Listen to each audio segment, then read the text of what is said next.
ఓరమా steps వచ్చేసరికి time పట్టింది. Maybe అదే ఉంటుంది. నాగవంశీ గారు, అయితే థియేటర్స్ విషయంలో అంటే దిల్ రాజు గారివి 2 సినిమాలు, మధ్యలో మీది ఒక సినిమా. సో థియేటర్స్ సఫిషియెంట్గా ఉన్నాయా? బాలయ్య గారికి ఎక్కడో అన్యాయం జరుగుతుంది అన్నట్లుగా, అసంతృప్తితో ఉన్నట్లుగా అంటున్నారు కొంతమంది. నిజమేనండి? సఫిషియెంట్గా ఉన్నాయని థియేటర్స్? చాలా సఫిషియెంట్గా ఉన్నాయండి. దిల్ రాజు గారి 2 సినిమాలు, నాది ఒక సినిమా కాదు. 3 సినిమాలు సితారాయి, 3 సినిమాలు ఎస్విసిఏ. మా ఇద్దరు రిలేషన్ అలాంటిది. సో అస్సలు అలాంటి ఇష్యూయే నైజాంలో మాత్రం లేదండి. ఏ థియేటర్స్ గోలా లేదు.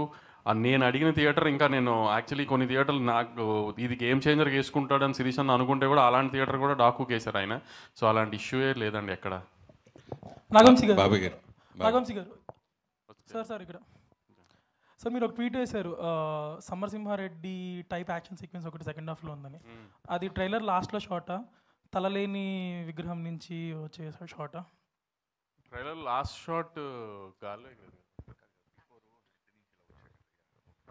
అది ఆమె హెడ్ ముందు బ్లడ్ ఫేస్తో కూర్చున్నది బాలకృష్ణ గారు. నేను చెప్పిన సమరసింహారెడ్డి సీక్వెన్స్ అదేనా అని అడుగుతున్నా. అవునవును అదేనండి. అదే Daaku transformation scene, Daaku transformation సీన్కి లీడ్ అండి అది. Lead, okay.